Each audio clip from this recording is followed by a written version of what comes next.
Hello,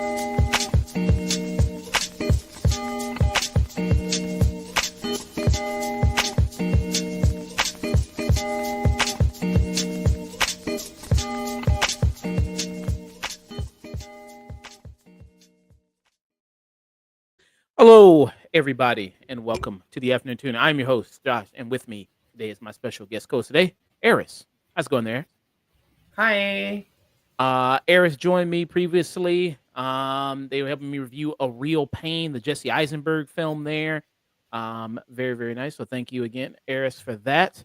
Of Very much course. appreciated. And they also helped me review I Saw the TV Glow, which we reviewed there. And let's see here. Oh, and we got a great review for you people today. We're going to be doing The People's Joker. We're going to be doing that. So very nice there. It's my first time seeing it. I have not seen it before. You already saw it, right? Yeah, I saw it in theaters, and then this was my first rewatch since then. Okay, cool. Well, I'm really glad you're able to join me today for this review. Also, the Oscars happened yesterday. We did a live stream of it yesterday. I had some special guests on for that.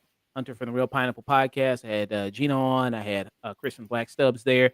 And I also saw you tweeting there. I saw you were also pretty much live tweeting the Oscars there. Yeah, up until Hulu shit the fucking bed on me.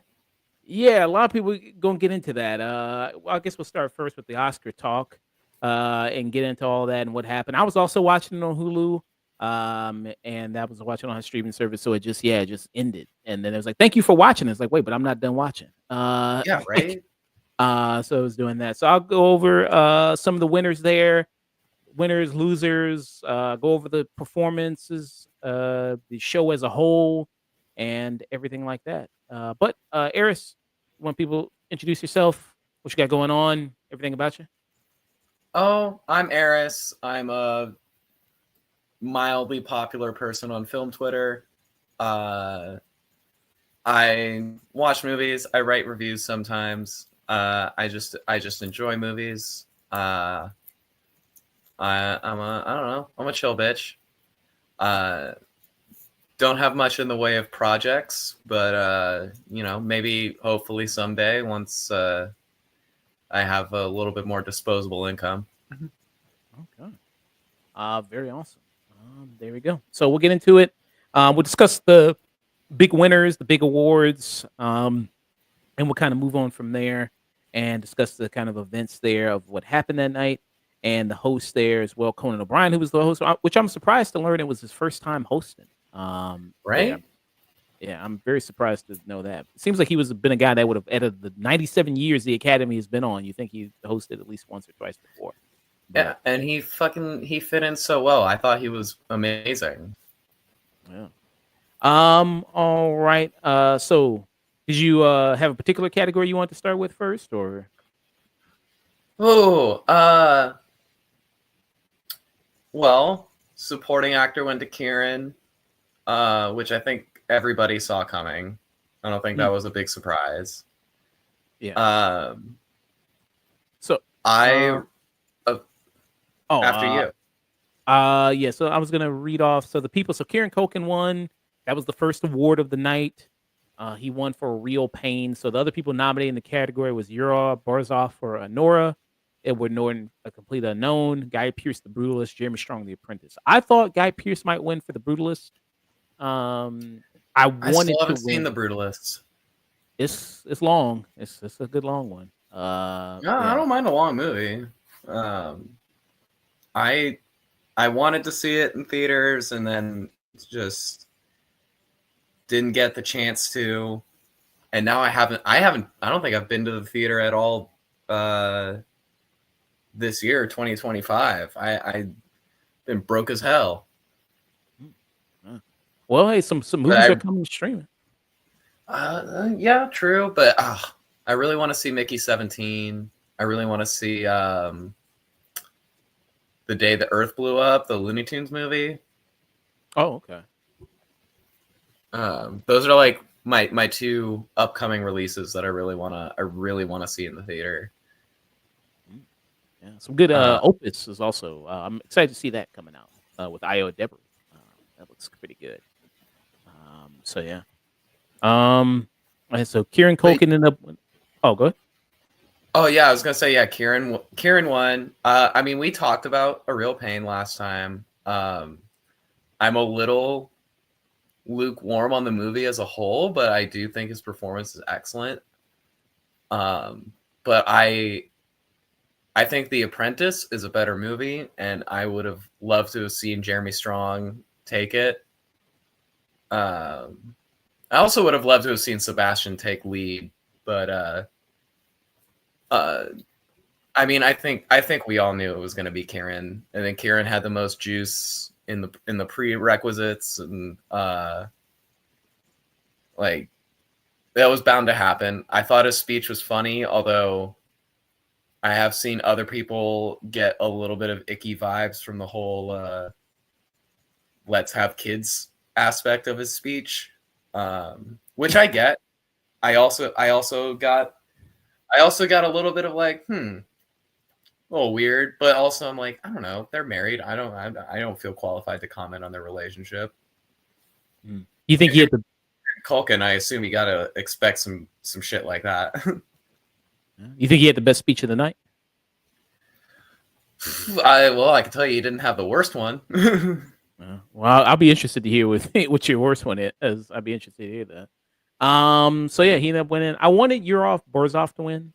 I know he wasn't, but he was my favorite.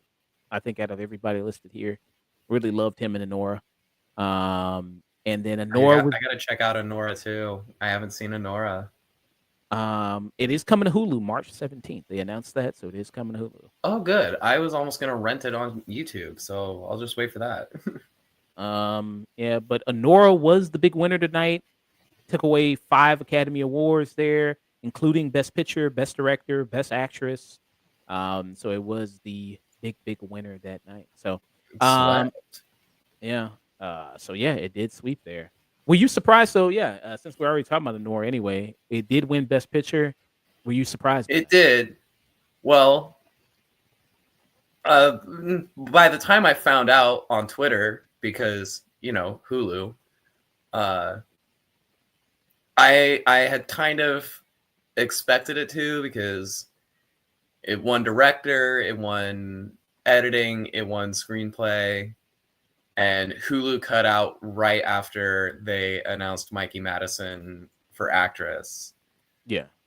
So I was like, it's probably a lock. Can we talk about the editing categories real quick, actually? Okay. Or not the editing, the screenplay categories. Which one, original or adapted? Adapted. Conclave won, which I'm glad Conclave won something. I love Conclave. I thought that movie was amazing. I also thought Conan's joke about Conclave was amazing, where he was like, Conclave, a movie, when you want a movie about the Catholic Church, and you can go, don't worry, it's fine. So adapted screenplay, you had A Complete Unknown, Conclave, which I still haven't seen Conclave yet. It's on Peacock. It is on Peacock. Amelia Perez. Nick. That's what I want to fucking talk about. So we can get into when it wins Best Song, and one of my contenders for worst speech comes up. But when they were playing the clips for adapted screenplay, and they use,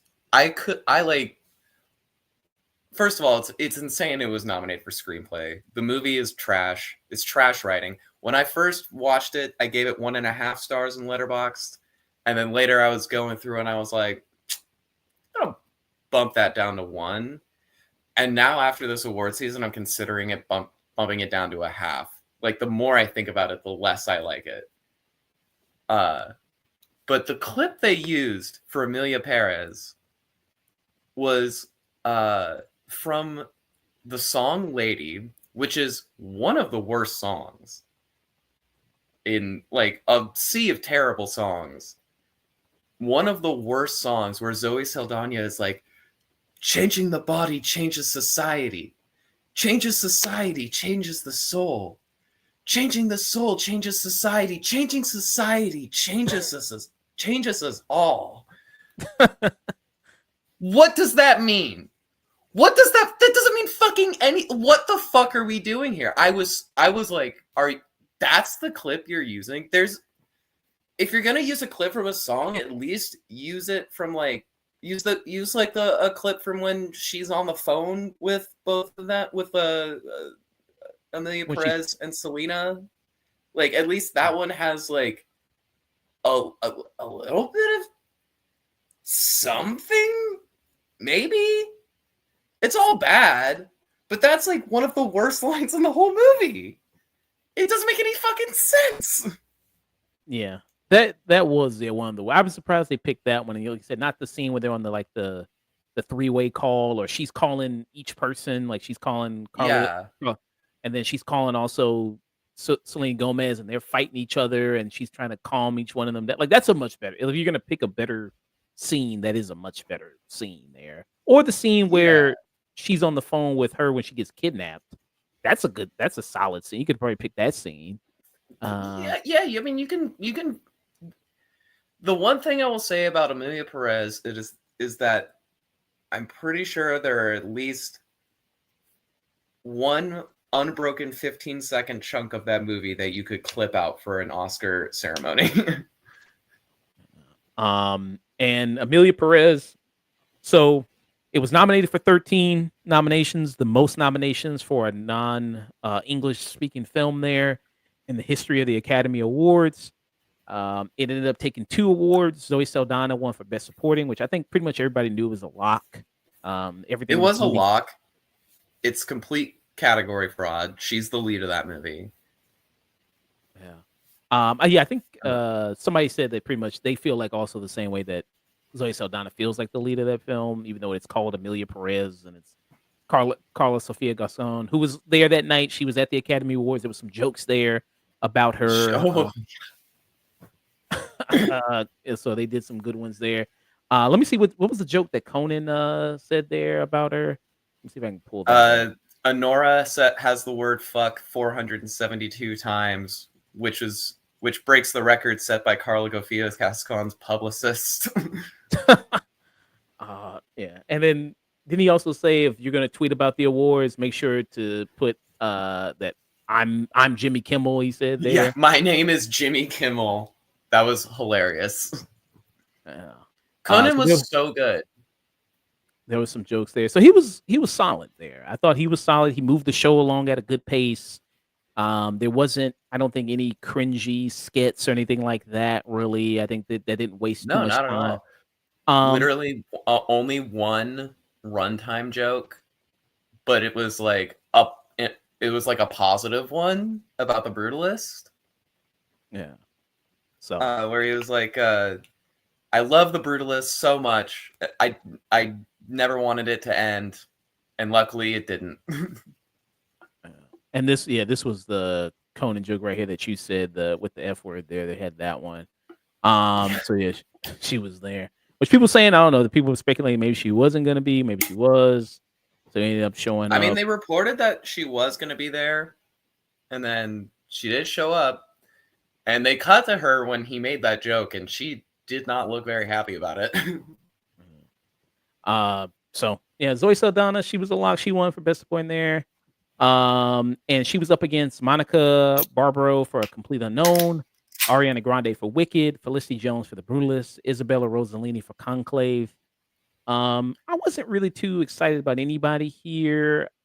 Maybe. Yeah, I didn't get a chance to watch any of those movies except for Conclave, and I think no shade to Isabella Rossellini. She's a fucking icon, and I love her so much, and I think she's a tremendous actress. But she doesn't have a lot to do in that movie, and I don't know. It reeks of a total career, like a career nom. Like, you've done so much great work in Hollywood. Like, let's give you the nom for it. And But for that movie in particular, it's like she's good, obviously, but like she doesn't have any like there's no moments in there where I was like, wow, fucking Isabella Rossellini is blowing everyone off the screen. she showed up. She did wear the same dress she did in Blue Velvet. People are marking that. Yeah, she wore blue velvet. Blue Velvet there. And she was also, I think her date was Laura Dern, who's also another David Lynch frequent collaborator there as well. So that was good. Yeah, I would have liked more for David Lynch. I think I think if Gene Hackman hadn't have died, there probably would have been more for David Lynch, and then that happened like at the 11th hour. I mean, the Gene Hackman thing kind of happened because David Lynch died way before Gene Hackman. Yeah, that's what I'm saying. It's like, well, like I have to assume that there was going to be more done for Lynch, and then Gene Hackman died, and they pivoted to focusing more on that. Oh, okay, I get what you're saying. Okay, yeah. So yeah, maybe. And then you had Morgan Freeman, who came out, who was his co-star in Unforgiven, give a nice touching speech to him and everything like that. And that's when it transitioned into the memoriam, the montage there. And that they do this every Oscars. They do the montage of recently of passed away people who worked in the industry, actors from everything, actors, directors, to set designers, everything like that. They said people said the song choice was pretty weird for that. Yeah, I honestly didn't notice like at first. Like I was more just happy that it was a really normal in memoriam with no like celebrity singing or people dancing in front of the screen. It was just like music playing and highlighting the actor's work and I was just like, oh yeah. And I didn't even like think about the song until afterwards. And I was like, I guess that seemed a little dark. Yeah, because I think the song was Mozart's Requiem, I think was the song.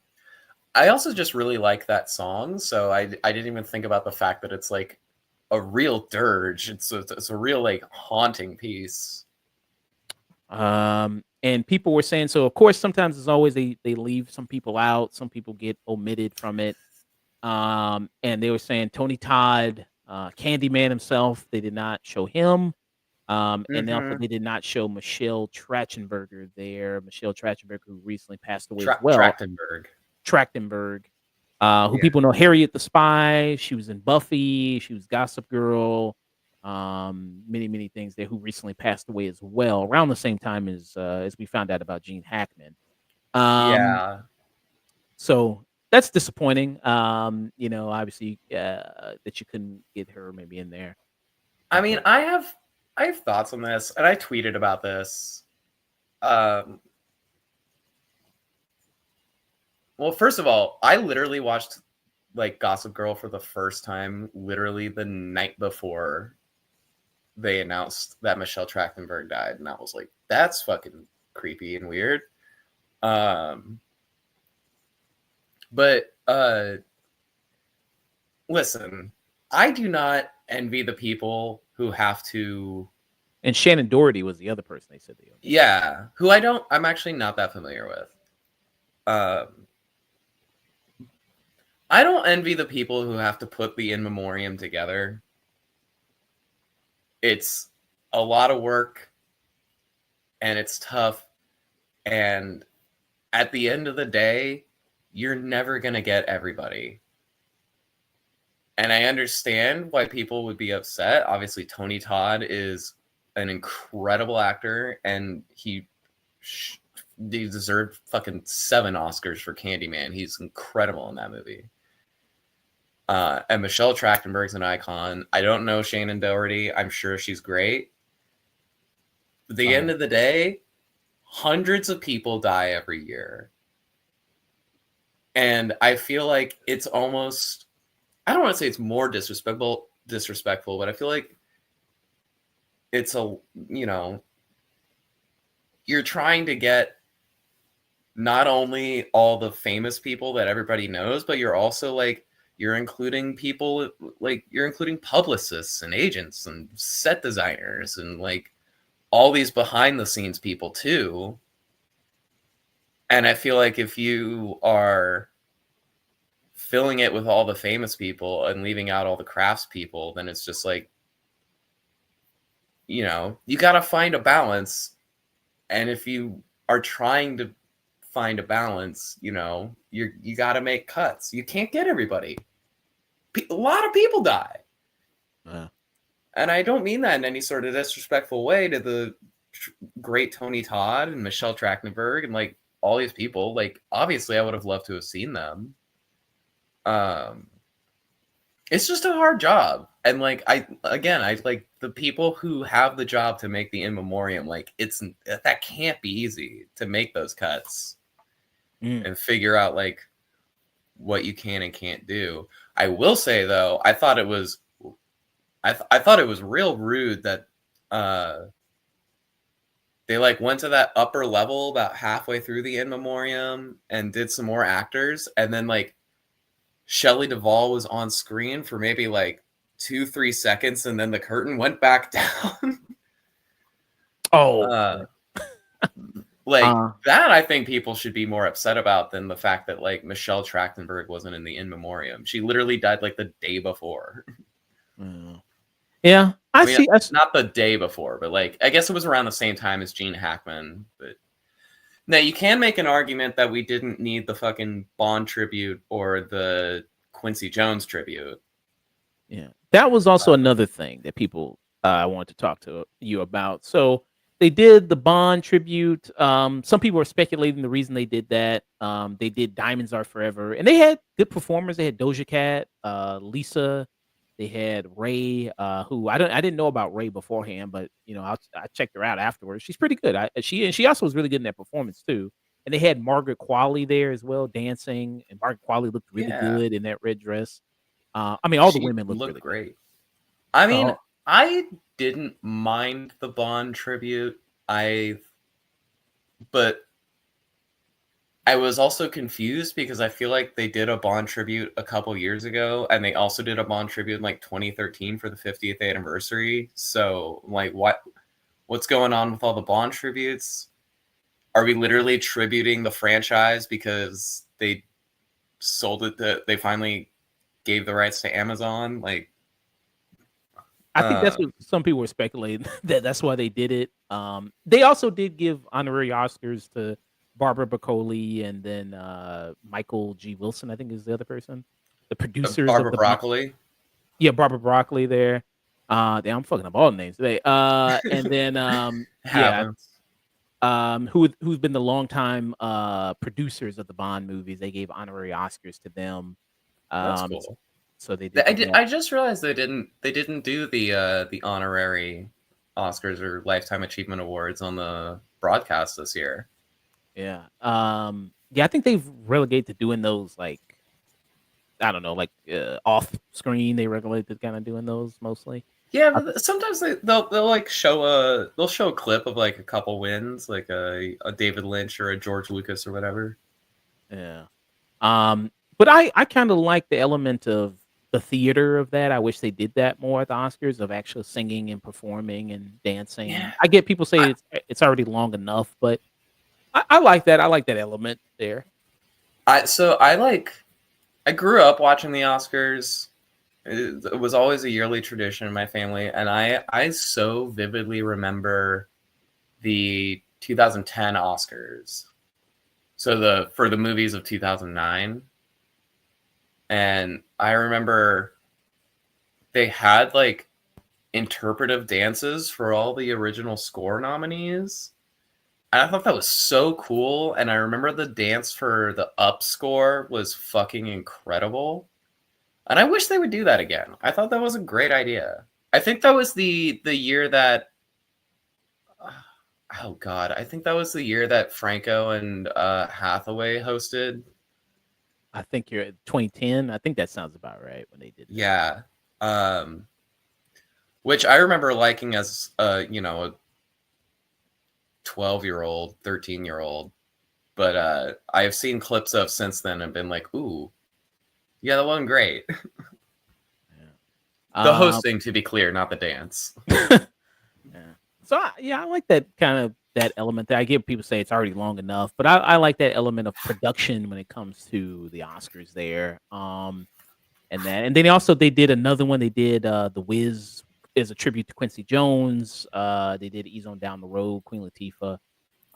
Which was fun. I thought that was also pretty fun there. Yeah, It was quick. it was a poor crop of original song nominees. So I'm glad we still got at least some musical performances. I thought Cynthia. We didn't talk about it, but I thought Cynthia Erivo and Ariana Grande absolutely killed it at the start.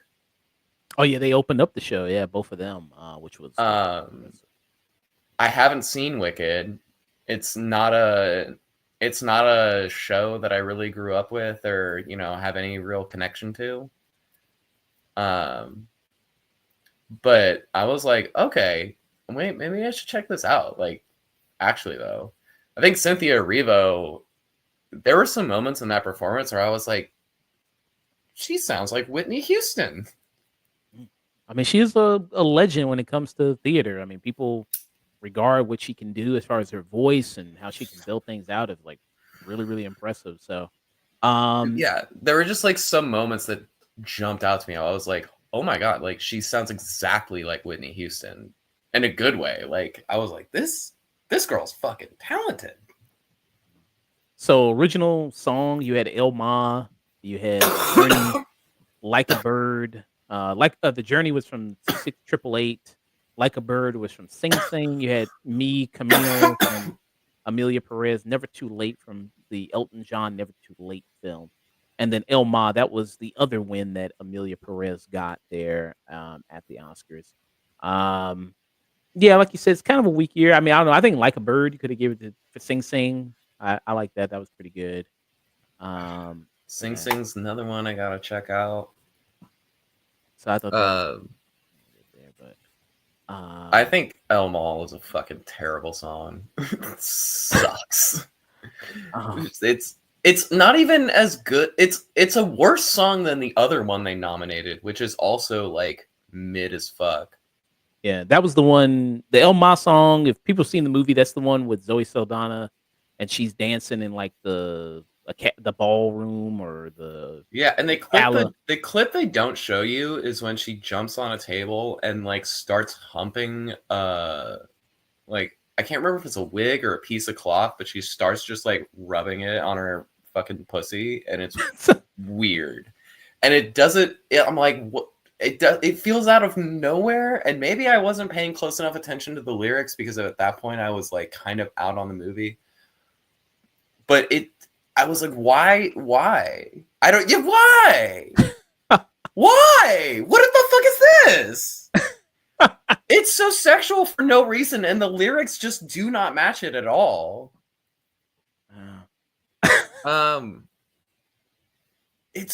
but like I also, I guess I get why the Academy nominated them if they were going all in on Amelia Perez. It's because they're the only two songs with any fucking energy.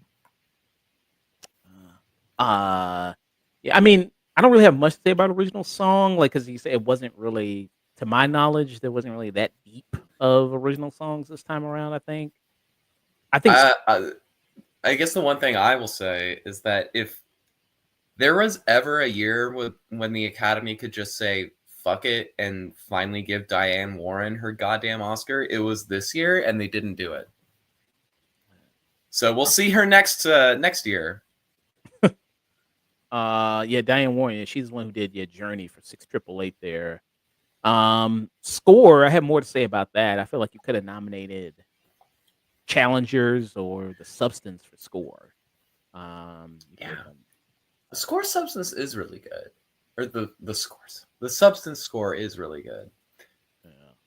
I've gotten very little sleep for like 5 days. It's my schedule's so fucked. But yeah. And then that I think original score ended up, I think it was The Brutalist who won that one. So that did that. Yeah. Um Who are the other nominees for that one? Score, you had The Brutalist, you had Conclave, Amelia Perez, Wicked, The Wild Robot. Yeah, wow, that's like not.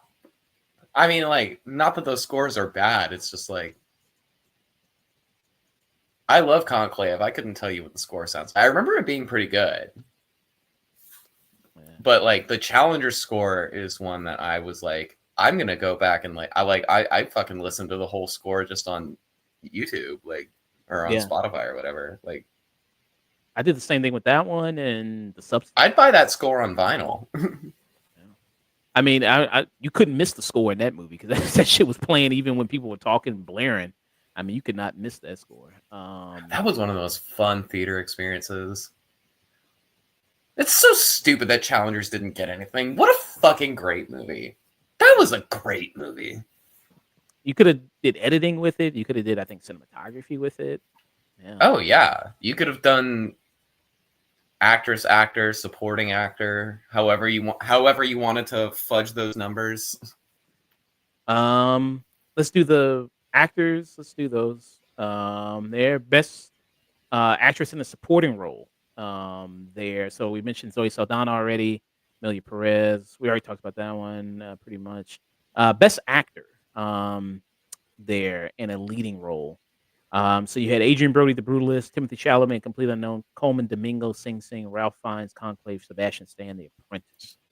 Okay, so here's my worst speech.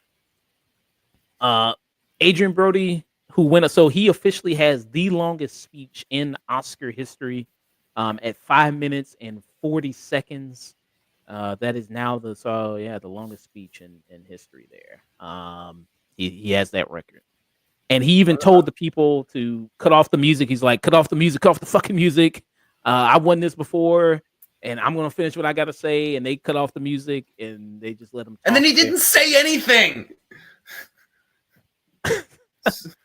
Let me see if I can pull up that where he actually said that there. But yeah, I like The Brutalist. I think it's a good film. I would have gone with Coleman Domingo and Sing Sing. That's just me, but I didn't see Ralph Fiennes in Conclave, but yeah, He is great. I did that though. But yeah, that was expected. I guess you could say Adrian Brody. It was kind of okay. Yeah, I think this. he was kind of the lock. I mean, hey, he got another Oscar for playing a Jewish Holocaust victim there. So, hey, stick with work for him. There with that. So he's got that going. Okay, I think this is the part right here where he ends up cutting. Yeah. I'm wrapping up. I will wrap. And who else? And Judy Becker, the real Oslo Toth, who deserves. Like at this point, it's like he has to like think of people to think. At that point, it's like, bro, it's time to wrap it up. Exactly. Like, and then he cuts the music off, which there is a part of me that I'm like, that is kind of, I didn't even know you could do that. You could just be like, nah, stop it, and then they stop. Up here as well. And I'm wrapping up. Please. I'm wrapping up. I will wrap up. Please turn the music off. I've done this before. Thank you. It's not my first rodeo, but I will be brief. I will not be egregious, I promise. and then he goes on for like another minute and 50 Why the seconds. fuck you lying, bro? Yeah, and then he goes on. I don't know. He basically starts his speech over. Yeah, just about it's insane. love and fighting together, and it's like I don't know exactly the specifics of like exactly what he was really talking about. Like He's also he was fucking rambling. He wasn't saying anything. He said something about being in the mud for 20 years, and I'm like, you've been having a huge career resurgence in like the last decade, so I don't know what you're talking about. Like what like Wes Anderson has been fucking like giving you a career. But I think a lot of people maybe thought Timothy Chalamet was gonna sneak it for A Complete Unknown. I thought initially, like before all the prerequisites happened, like SAG and DGA and stuff, like I honestly thought Complete Unknown was gonna get way more wins than it did. I honestly did not expect the Anora sweep. I figured like Complete Unknown, Academy loves that shit.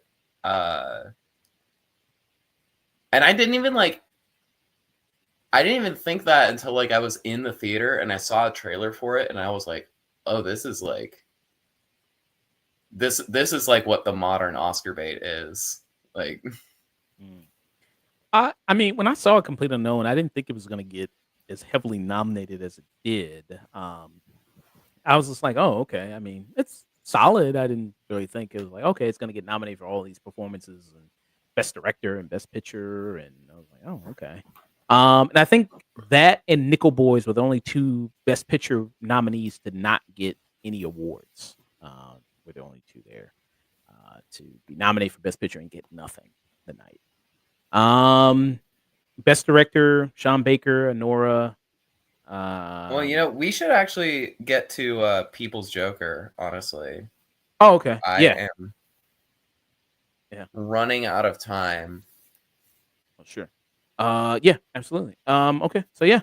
But that was the Oscars there. But yeah, Oscars overall, I'd say I thought the ceremony was the best they've had in years. I just wish I don't know. I just wish it was a better year for movies and that the better movies that did come out were the ones that were more nominated than like the kind of just like I don't know. We didn't have an Oppenheimer this year, you know? And viewership was down. It was 8% down from last year. So it was bad. Was it really? Even with streaming?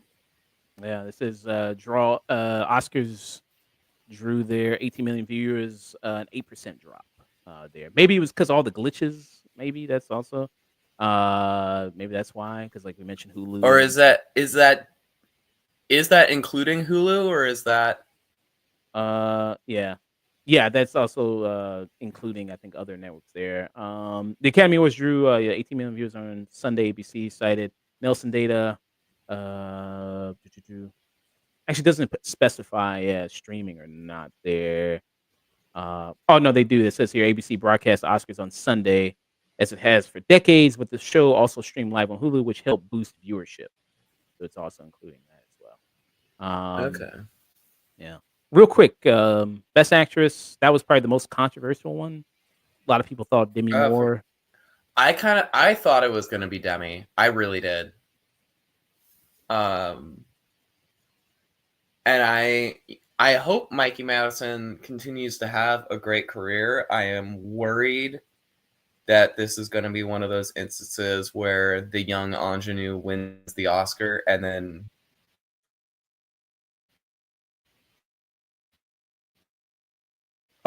Did you freeze? gets put in like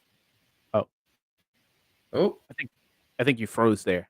Yeah, you froze, Eris. no, try I to didn't freeze. Did I But freeze? you look, you're Okay. Let me see. Let me refresh here. Okay. Okay, I think you're good now. Yeah. I think seems to be working good. Yeah. Yeah, I'm sorry. What were you saying? I'm sorry. Shit. What was I saying? Oh yeah. Just that. Like, I hope Mikey Madison continues to have a really good career. But I'm worried this is one of those like young ingenue Oscar wins where, they win an Oscar and then get like a couple bad projects, and Hollywood is like, all right, we're done with you. Goodbye. Mm. Yeah, there's a case for that. But I thought I would have loved it if Demi Moore won for Substance horror film. I do too. I think she had like a Brendan Fraser narrative, you know? Yeah, comeback. She had never been nominated for anything like this before. I thought, yeah, it seemed likely, highly likely. So, but shout out! I'm happy Mikey Madison won. Shout out to her. I thought I loved her and Nora. We have that. But yeah, Oscars, 2025 stuff there. Oscars. We'll Be there again next year, and hopefully they'll be better. Maybe they'll be worse. So let's move on to our review there. So, our first and only review of the day is going to be for the film The People's Joker there. So The People's Joker is a film from Vera Drew there. Vera Drew, who also stars in this movie as well, as long as writes and directs this movie, along with Brie LaRose, who also writes this movie there. And it takes the DC mythos of the Joker, along with other DC established characters there, and kind of warps it into their own kind of worldview story here about a exploration of gender identity, of gender expression there. Um, I mean, I promise I won't have Eris on to always review just movies about trans issues there related there. Other reviews there possible for her to come on and do stuff. But yes, that's kind of the setup you have there of taking this film all the way of her narrating her life from as a little girl all the way up until she becomes the infamous Joker character, going to Gotham to become an aspiring comedian there and to premiere on an SNL. Basically, I think they said it's basically like SNL with Lauren Michaels, like a sketch comedy show there. It's UCB, but it's also SNL. So yeah, this made a lot of rounds kind of in the indie circuit there. A lot of people talking about this film. I think it initially came out in like 2022, but then it kind of popped up again in 2024 there, and a couple other years there because it was at the Film Festival of Toronto where it first premiered there. But yeah, and a lot I of think people it played one night at TIFF, and then Warner Brothers brought the legal hammer down, and then there was like a whole issue. There were a lot of issues with that.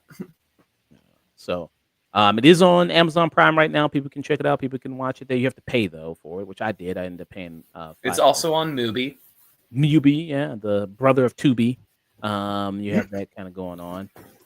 But yeah, Eris, what are your thoughts on The People's Joker? This is an interesting movie for me because I I really like it. I think it's a great movie. There are some things about it that I struggle with. Some things about it that I actually enjoyed more in the theater than I did watching it again at home, and some things I enjoyed more about it watching it at home than I did in the theater. But also the experience is different. When I watched it in the theater, I didn't really know what to expect. I had seen like one trailer. I knew it was gonna be like I knew I had a general sense of the aesthetic, but I still like really didn't know what I was getting into. So a lot of it was just like getting used to the whole vibe of it the first time I saw it.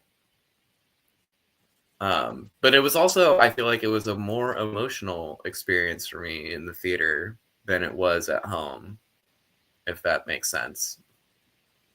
Yeah. But I think it's incredible. I think Vera Drew knows what she's doing. It's obviously a very personal film to her, and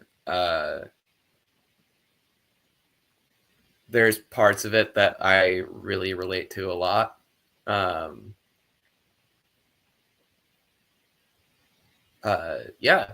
think it's great. I think if you watch the first like 5 minutes of it and decide it's not for you, you're probably right.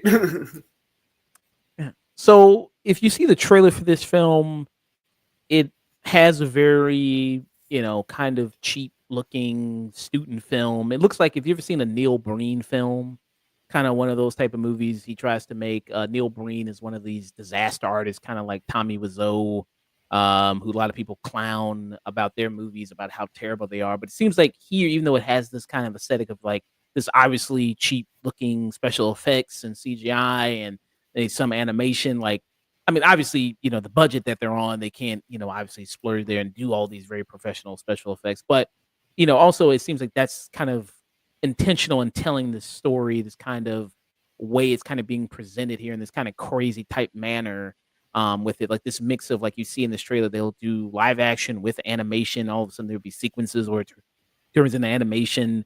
At one point, there's even stop motion kind of going on with like Poison Ivy, which happens in the film. Like all this kind of mix of different things kind of going on.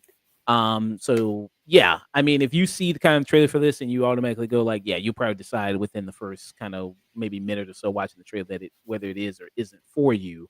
And just, I mean, hey, if you just wanted to see a much better Joker film than this right here, than Joker 2 Filet Ado, I mean, because there's also musical sequences in the People's Joker, just like here in Joker 2, and the musical sequences are actually better here. I think there's a lot better. At least they're doing original songs and not just the jukebox musical where they're doing songs that we already heard, except poorly.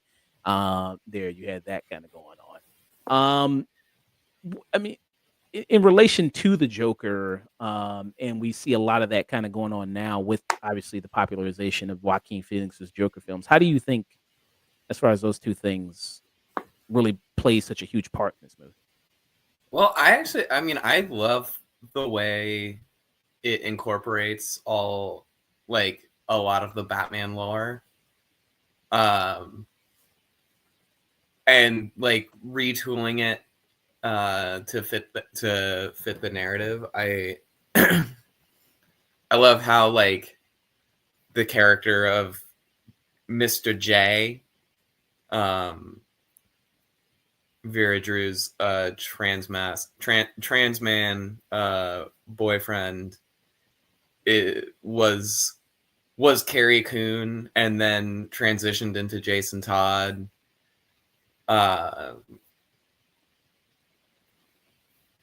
Like just like little things like that, like how they kind of work in all these like different versions of Robin and different versions of the Joker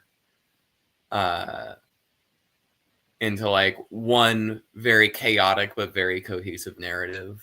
I really like a lot. I really like, you know, the Penguin's a big character in this movie. I think he's the best. He's so funny.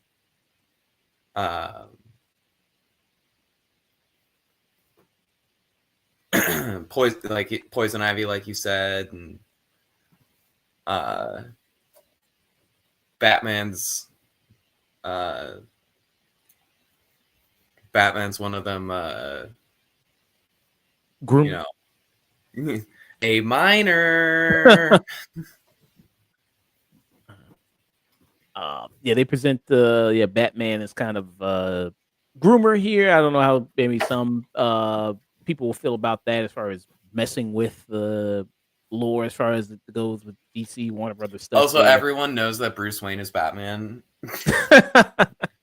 But yeah, I mean, I like that as well, how they kind of incorporate that. A lot of the different, like you said, it basically has a lot of his Rose Gallery Batmans there, Catwoman there, the Penguin, who's the best friend of the Vera Drew character of the Joker, who she partners with him in coming up through the comedy scene there in Gotham and doing a lot of that. And they form an anti-comedy club. They're kind of going on in Gotham there. Which I think that is crucial to like understanding the movie. Is like, we're making anti-comedy that's bad on purpose, and the movie you're watching is, you know, I like to call it the Channel Awesome aesthetic. You know, before all the unpleasantness, of course. Yeah. It kind of does have that little bit of YouTube kind of feel, but in a good way, I think, kind of sketch. Yeah, I mean, I think it's done much better than Channel Awesome, but I also think it's very clear. And I said this when I first watched the movie. Like, I think it's really cool that well, I think it's interesting. We'll see if it ends up being cool or not. But I think it's so far it's cool. It's like there are these young filmmakers coming up with their own shit, getting it put into theaters that's clearly very, very influenced by the internet and by internet culture. And I think that's going to make for some very interesting art coming out. Like this is really cool, weird outsider art. And like that's like very influenced by, you know, 2008 to 2013 YouTube and stuff. Hmm. And I'm curious to see what like more and more like young filmmakers, up and comers are going to do, especially now that like every studio is just constantly hemorrhaging money, and we're probably going to see like a big I think we're already seeing like a big push in a big rise in indie film popularity. Yeah. There's that film right now that's the GTA movie, the Grand Theft Hamlet. Oh, yeah, Grand Theft Hamlet. I kind of do want to watch that. So that's another thing that people are really praising a lot, where it's just indie filmmakers kind of coming together and doing something kind of really great there on a small scale, and that's getting heavily reviewed. I think it even showed in theaters. There were people actually watched it, and I do want to check it out. I do want to kind of give that a watch. But when you watch The People's Joker, I think it does give you that inspiration there from these kind of people doing this on this scale, coming together, making this kind of special thing and this special story of Vera Drew, of what she kind of wanted to tell, in kind of this amazing way. And I think very humorous movie, very, very funny. It's very funny. Yeah, I think there's a lot of Uh, great things they do here. I remember when I when I first saw the movie, I was, let's see, when did the movie start coming out in theaters? It was like early 2024, right? Like in, Yeah, what was it, like February or something? I believe it was February. Yes. Okay. Yeah, so I was less than a year on hormones, and I think I was less than a year less than a year just being out in general. And went down to my local indie theater, and it was really cool. It was like kind of a packed house. There were a lot of trans women there. I watched it, and I was definitely like, huh. And like some parts of it got me, some parts of it didn't. I spent a lot of it getting used to the aesthetic of the movie. So I didn't really know how to feel about it at first, but I remember very vividly like that it gave me, well, okay. So like obviously not all trans people are a monolith. And my coming out story is very different from a lot of other people's, and the whole concept of the movie of like how she had a mom who was busy and demanding, and she like found solace in TV shows, and then like just kind of like found out about trans people through trash TV, and had that whole thought in her mind her whole life since she was a kid. Like, I grew up religious, so I had heard about, people who were quote unquote trapped in the wrong body. But I was such a good little kid that I was like, well, obviously God's perfect and God doesn't make mistakes, so that can't be right. Whatever. No need to think about this any further. And so I just like, it wasn't until I was much older, like I was a full-on adult before I like actually started to question myself. Like I transitioned much later in life, and like when I watched the movie, I was like, damn, I really like was so hampered by religion growing up, and it gave me this weird sense of dysphoria, but like in a good way, in a way that I was like, wow, like that's crazy that a movie just made me feel like that. And I think it's so brilliant in capturing like Vera's experience growing up, that it can make even people who don't fully relate but who also do, because we're also trans, like it's really good at showing you other perspectives and making you feel emotions about that perspective. And I think that's fucking beautiful. And I think that's what's so amazing about movies. Did you want to give your rating for that? Well, you know, I think I have it at like 4.5 stars right now. I might bump it up to 5 because I think I just convinced myself with that whole monologue. I mean, if you want to give it This Is Cinema, What are your rankings again? Remind me. so the highest you can give something is This Is Cinema. Then below that is a peak. Below that is a tune in, and below that is a streaming. What did I give? I saw the TV. I gave TV Go Cinema, right? Yes. Ooh, do I give this movie cinema? I will say I do like the aesthetics of it. Don't bother me. I think the emotions of the storytelling are so good, but it is a lot sometimes, and sometimes there are parts of the movie that do kind of feel like you're watching, you know, a TikTok with like Subway Surfers playing and like Family Guy clips and shit. Like, you know, it's like it can be a little overstimulating.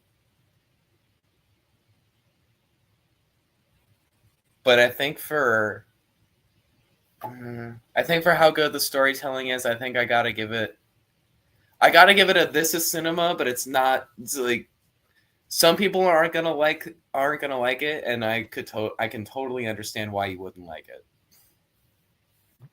Yeah. I mean, This Is Cinema. For People's Joker. Me, I really enjoyed this. I get why people were talking about it as much as they were.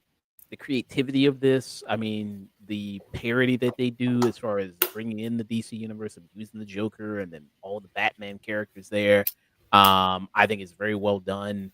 And Vera Drew be able to craft this story, like you said, to really beautifully tell her own personal story there is really well done. And I did love that. I did love seeing that here with that. So for me, I'd give it a very high peak for me. I see what you're saying about like some of the stuff can get a little overstimulating, and then yeah, as a movie there, I mean, like it is crazy in terms of all the things that they do. When it comes to a lot of storytelling devices that may be a little overwhelming for some people. But as far as I think the performances too, I mean, when it has to be dramatic, I think it does a great job at that. I think Vera Drew actually does deliver a pretty good dramatic performance in here as well as being a very humorous film. But yeah, I mean, this is what indie filmmaking. This is what you want to see—the absolute just brilliance and creativity there from young artists coming up, and just to see what We they didn't even really talk about. Sorry, I didn't mean to interrupt you. Oh, you go ahead. I was gonna say we didn't really talk about Vera much. Like, I mean, she was, she was working for Comedy Bang Bang for a long ass time. Before this, I think this is her second feature. She's got good talent. I like that, TV Glow and I like that TV Glow and People's Joker were like the two really buzzy trans movies of 2024, and there were no other really buzzy trans movies at all in 2024. Did you she has another film as you mentioned, The Wedding of Vera Drew. Did you see that one? I have not. I also haven't seen We're All Going to the World's Fair either, if speaking of TV Glow. Okay. So I'm interested to check that out after seeing this to see what she does there. But yeah, I mean, if people want it's on Mubi right now. And if you don't want to get Mubi or download Mubi, or it's not on your TV streaming there, you can also get on Amazon Prime. They have a link to Mubi where you can rent movies from there. I rented it for $5. I don't regret that. I think it is worth it. I also rented it for $5 and I don't regret it. Yeah. So check it out on streaming now. Eris gives it a This Is Cinema, and I give it a high peak there. I waffle back and forth there are some things about it that I do have problems with, but then like all the stuff that sticks with me is the stuff I really like about it. So I assume the problems can't be that bad, you know? No. Yeah. I think I would stick with it. This is cinema. I think there's nothing wrong with that. Yeah. I gotta shout out the Robert Wool cameo. I don't know if you've stuck to after the credits. No, there was something after the credit. Yeah. So there's like a scene where they use a clip of a cameo, like the Cameo app from Robert Wool, who's from the original Batman, like the 1989 Batman. Oh, okay. And I think he might be in The Dark Knight or something somewhere. But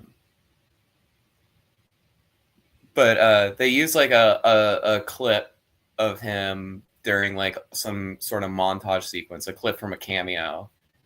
And then at the end, after the credits, they play the full cameo they got from him, where I think they were like trying to get to him to get their movie like approved by Warner Brothers or something like that. And his whole cameo is like, well, this isn't really what cameo's for, but like, I love what you guys are doing, like a queer Batman Joker parody. I think that's a really awesome idea, and you're doing it on your own, and that's fucking great, rad. I'm like, hell yeah, Robert Wool, I love you. Well, I mean, at least he was supportive. I mean, that's pretty awesome. Yeah, and there's like a post credit scene too. Okay, so sequel sets up a sequel. There, we're gonna get people. No. The people's Folie à Deux does not need to happen. And this is Robert Wool right here. He was the reporter there, working with Kim. Yeah. And Batman. Yeah, exactly. So yeah, okay. Yeah, so I'll go back and check that out then. Very awesome. So, that was our review for the People's Joker. There. I know you got to hit up.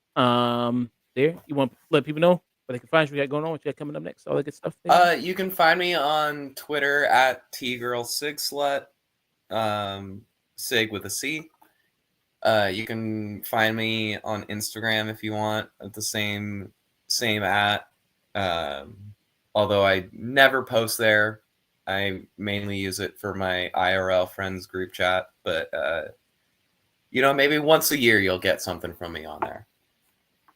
You can also find me on Letterboxd. It's in my Twitter bio. And yeah, I think that's about it. Thank you, Eris. Thank you so much for coming on. Very much appreciated. As always, thank you for helping me out. Absolutely. Thank you for having me again. I had a good time. Love having you on. I'll be back streaming Wednesday. I'll be doing Daredevil Born Again. The 2 episodes are dropping tonight. Tomorrow. R.I.P. my Disney Plus account.